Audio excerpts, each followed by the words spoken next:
اما بعد فاعوذ باللہ من الشیطان الرجیم بسم اللہ الرحمن الرحیم ان الشیطان للانسان عدو مبین صدق اللہ العلی العظیم۔ بارگاہ رسالت مآب صلی اللہ تعالی علیہ وسلم میں ادب و احترام کے ساتھ نہایت ہی عقیدت و محبت کے ساتھ درود پاک پیش کرے۔ پڑھیے درود پاک۔ اللہم صلی علی سیدنا و مولانا محمد و بارک وسلم، صلاۃ و سلام علیک یا حبیبی یا رسول اللہ صلی اللہ تعالی علیہ وسلم۔ ابھی ہم نے آیت کریمہ آپ کے سامنے پیش کیا۔ اللہ تعالیٰ ارشاد فرماتا ہے کہ ان الشیطان للانسان عدو مبین۔ اس کا سیدھا سا ترجمہ سمجھیے کہ شیطان انسان کا کھلا ہوا دشمن ہے، بالکل آزاد، کھلا ہوا، جب چاہے جہاں چاہے آپ کے ساتھ شیطانیت کا اثر ڈالے گا، ہر کام میں، بلکہ ہر نیک کام میں۔ جہاں آپ مسجد کے جانب جا رہے ہوں یا کوئی نیک عمل کرنے کی طرف جا رہے ہوں تو آپ بار بار اپنے ذہن پہ زور دیتے ہیں، یہ کام کریں کہ نہیں کریں، جائیں کہ نہیں جانے، جبکہ رب کا فرمان ہے کہ آپ مسجد کو جائیے، نیک عمل کیجیے، نیک کام کیجیے، جبکہ اس میں مشورے کی ضرورت ہی نہیں ہے، جب جی میں آئے کر گزریے۔ لیکن ہم اس گمراہیت میں کرنے نہ کرنے کے مگن میں مست ہو جاتے ہیں کہ کریں کہ پھر دل میں آیا کہ چھوڑو جانے دو، ہے نا۔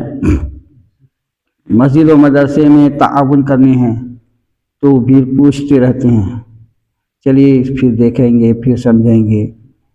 در حقیقت یہ شیطانوں کا وسوسات ہے، ورنہ ہر انسان جانتا ہے یہ نیک عمل ہے، یہی ہمیں آخرت میں کام آنے والی ہے۔ لیکن اس میں 100 بار لوگ سوچتے ہیں، کیوں کہ شیطان نے رب سے اجازت لی اور یہ کہا لَأَقْعُدَنَّ عَلَىٰ صِرَاطِكَ الْمُسْتَقِيمِ، اے مالک مولا، میں اس راستے پر بیٹھوں گا، اس راستے پر تاک لگائے بیٹھوں گا جس راستے سے یہ نیک عمل کرنا چاہیں گے۔ یہی وجہ ہے کہ ہم اور آپ ہر نماز میں یہ دعا کرتے ہیں، اور یہ دعا بھی رب تعالیٰ کا کلام ہی ہے۔ دعا اپنے لیے کرتے ہیں لیکن کلام ربانی ہے۔ شاید اگر میرے سامنے یہ دعائیہ جملہ میرے رب نے عطا نہیں کیا ہوتا تو معلوم نہیں میں کس طرح سے اپنے رب کو راضی کرتا اور اپنے رب سے طلب کرتا۔ آپ کہتے ہیں کہ اہدنا الصراط المستقیم، اے مولا مجھے سیدھے راستے پر چلا، اور سیدھا راستہ بھی آپ وہ مانگتے ہیں کہ وہ جو سیدھا راستہ ہے وہ جو ہے غضب والا نہ ہو، مستقیم راستہ ہو۔ صراط الذین انعمت علیہم، اس راستے پہ چلا جس پر تمہارا انعام و اکرام ہے۔ غیر المغضوب علیہم ولا الضالین، ایسے راستے پر نہ چلا جس پہ تیرا غضب ہو، جو گمراہیت کا ہو، جو لٹ جانے والا راستہ ہو۔ اے مولا مجھے سیدھے راستے پر چلا۔ رب سے دعا کرتے ہیں ہم صبح و شام ہر نماز میں، اہدنا الصراط المستقیم، لیکن ہم شیطانوں کے وسوسات میں کہیں نہ کہیں کسی نہ کسی طریقے سے پھنس جاتے ہیں، جبکہ آپ کو ہمیں یقین کامل ہے کہ ہم اپنے رب سے یہ وعدہ کر رہے ہیں کہ مولا مجھے تو سیدھے راستے پر چلا، ہے نا۔ اس سے تو مدد بھی مانگ رہے ہیں، لیکن ہم خود میرا نفس جو ہے اس راہ سے بھٹکا دیتا ہے. اور ہر نیک عمل میں یہ نہیں ہے کہ نماز میں ہی، نماز ہو، روزہ ہو، حج ہو، زکوٰۃ ہو، ہے نا، خاص کر کے وہاں پر زیادہ ہمارا دل پیچھے ہٹ جاتا ہے جہاں راہ حق میں خرچ کرنا ہو. حالانکہ ہم اور آپ سمجھتے ہیں کہ یہی میرا اپنا ہے، جو کچھ بھی ہم کر گزرے، جو کچھ بھی ہے ہم اپنی زندگی میں یہ نیک عمل کر دیں اور یہی مجھے آخرت میں کام آنے والی ہے. لیکن اس کو ہم جو ہے گمراہیت کا شکار ہو جاتے ہیں. کیسے گمراہیت کا شکار ہو جاتے ہیں؟ آپ یاد رکھیے، شیطان کا نام ہے نا، میں نے جیسے کہ پچھلے سبق میں بتایا ہی، لیکن آج بھی میں بتا دیتا ہوں کہ شیطان کا نام عابد بھی ہے، زاہد بھی ہے، ولی بھی ہے، متقی بھی ہے نا. یہ سب نام اس کے ہیں. عابد ہے نا، زاہد، متقی، ولی. اب یہ نام کیوں حاصل کر لیا؟ وہ کیسے حاصل کر لیے؟ یہ نام اس کا پہلے تھا، ہے نا، پہلے تھا. شیطان ہونے سے پہلے، شیطان بننے سے پہلے اس کا نام پہلے آسمان پر عابد تھا، دوسرے نام پر زاہد، ہے نا، تیسرے پر عارف، چوتھے پر ولی، پانچویں پر متقی اور چھٹے پہ عزازیل. یہ سب نام ہیں ان کے، اور اس نام سے بھی انسان کو گمراہ کرتا ہے. جیسے آپ یہ سمجھتے ہیں کہ ہمارے پاس متقی اور پرہیزگار انسان آیا ہے، آپ سمجھ نہیں پائے کہ یہ متقی پرہیزگار کیسے ہو سکتا ہے. یہ تو علم سے خالی ہے، جاہل ہے، خود ہی یہ گمراہ ہے. مجھے یہ ہدایت کی کس راستے پر چلائے گا؟ ان کو تو وضو کرنے کا طریقہ نہیں معلوم. صرف آپ نے یہ دیکھ لیا کہ بہترین قسم کے جبہ لگایا ہوا ہے، امامہ شریف باندھے ہوا ہے، اور گلے میں موٹے موٹے دانوں کا مالا پہنے ہوا ہے، انگوٹھیاں ایک نہیں 5 10 ہاتھ میں 10 12 15 انگوٹھیاں پہنائے رہتے ہیں، بڑے بے ترتیب بال جھوٹا لگائے ہوا ہوتا ہے، کڑے لگائے ہوتے ہیں، اور ہم اور آپ اس کے پیچھے چل پڑتے ہیں. کیوں؟ یہ چلانے والا شیطان ہوگا. نہیں، یہی ولی ہے. یہ ولی ہے، اس کا نام پہلے ولی ہی تھا. اسی نام کے بدولت آپ کو کسی عالم کی شکل میں، ہے نا، کسی عالم کو عالم کی شکل میں، کسی عابد کو عابد کے طریقے پر ان کی شکل میں، زاہد کو زہد و تقوی دکھا کر متقی کی صورت میں وہ اثر ڈالتا ہے.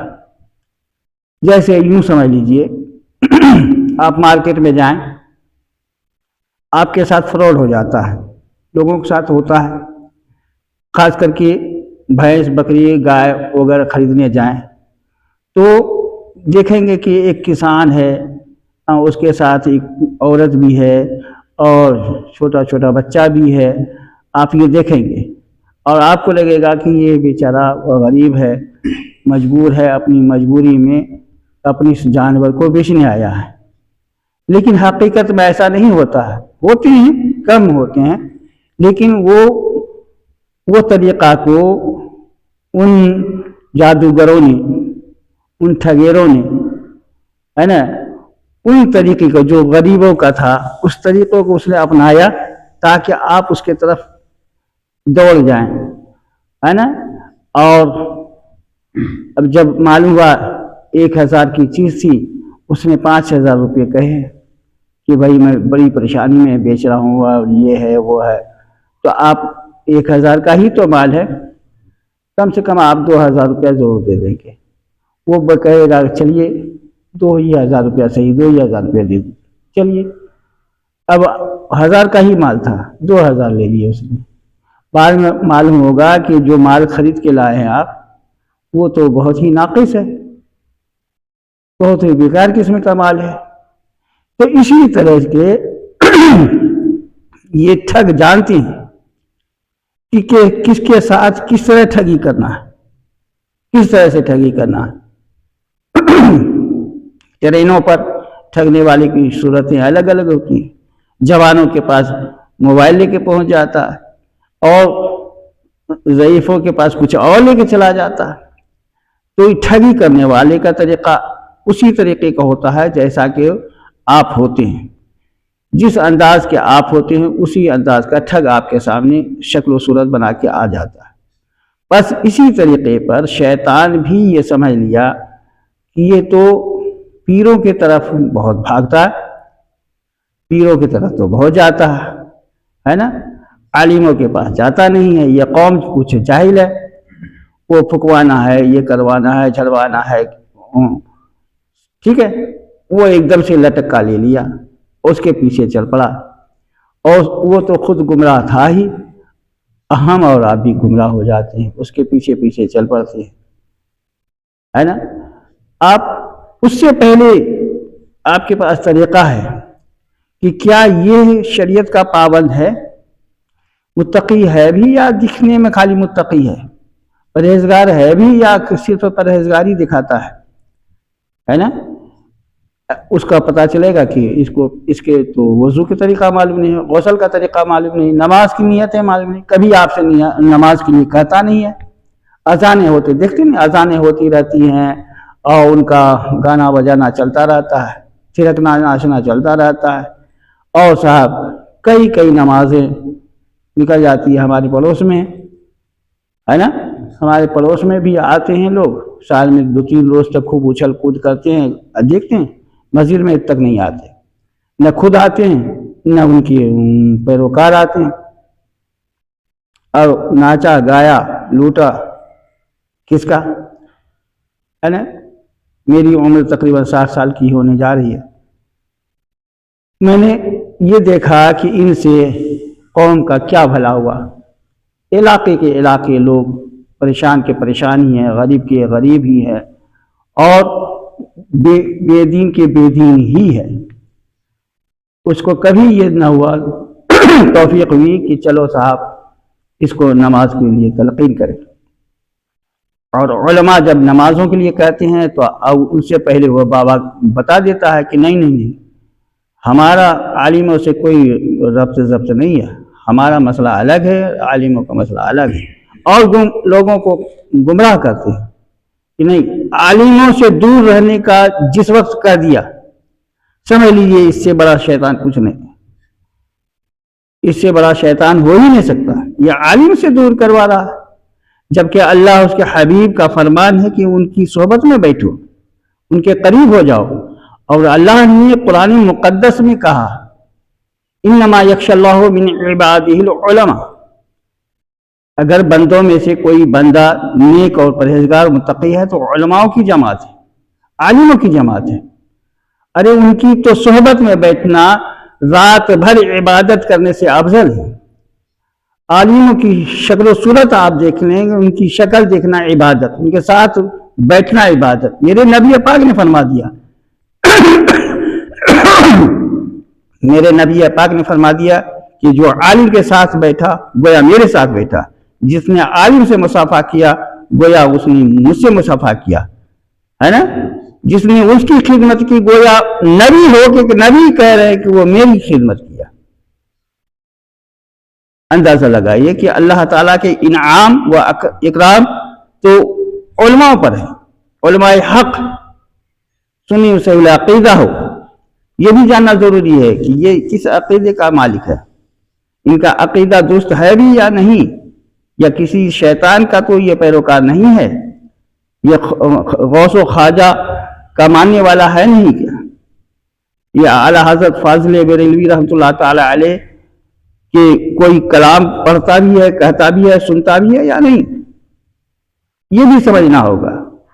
صرف علماء تو علماء سو بھی ہے، علماء حق بھی ہے، علماء حق کے پیروکار بنیں، آپ ان کی صحبت میں بیٹھیں، آپ سے جو کچھ کہے انشاءاللہ وہ بہتر بات کہیں گے، اچھی بات کریں، ان کے دل میں اللہ اس کے حبیب کا خوف ہے، عالم کے دل میں، وہ آپ سے دغا نہیں کریں گے انشاءاللہ الرحمن۔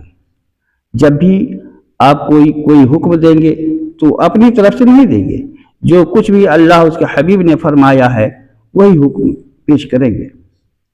باقی عابد، زاہد، متقی، ولی ہونے کا تو دعویٰ اللہ کی بنا پوچھیے مت۔ ولایت کے دعویٰ کوئی معمولی بات نہیں ہے۔ پہلی صورت میں تو سمجھ لیجئے اگر اس طرح کے دعوے دار ہے کوئی تو شیطان ہو سکتا ہے، ولی نہیں ہو سکتا ہے، کیونکہ سنت کا مخالف ہو کر کے، کسی بھی سنت کا، کوئی بھی سنت کی مخالفت کر کے لوگ مومن کامل نہیں ہو سکتا کہ جائے کہ ولی۔ ولایت کی منزل تو بہت اونچی ہے، جب سنت کی مخالفت کر لیا ہے تو وہ مخالف ہی، شریعت کے مخالف، نبی کی مخالفت کرتا ہے،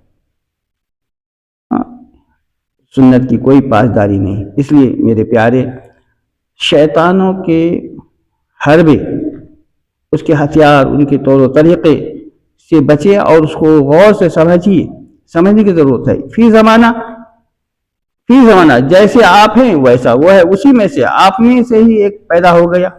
شیطان نے سوچا کہ چلو لاؤ، جھوٹا بڑھا لو، لوٹا کر لو، ڈنڈے لے لو، اس میں کیا بات ہے، اور جو چاہو الا اللہ کروا دو، الا اللہ کروا دو، یہ بہت آسان جملہ ہے، ہو گیا۔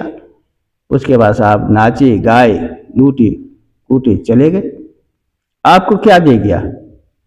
آپ کو کچھ بھی نہیں دیا۔ اس لیے ان سے بچیے، موقع ملے علماء کی صحبت حاصل کیجیے، عالموں کے پاس جائیے، ان سے بیٹھیے، ان سے مسائل بھی پوچھیے، معلوم بھی کیجیے۔ اللہ تبارک و تعالی ہمیں آپ کو اصول اسلام پر چلنے کی توفیق عطا فرمائے، شرکس و شیاطین کے وسوسات سے محفوظ و معمون فرمائے۔ وآخر الدعوانا ان الحمد للہ رب العالمین۔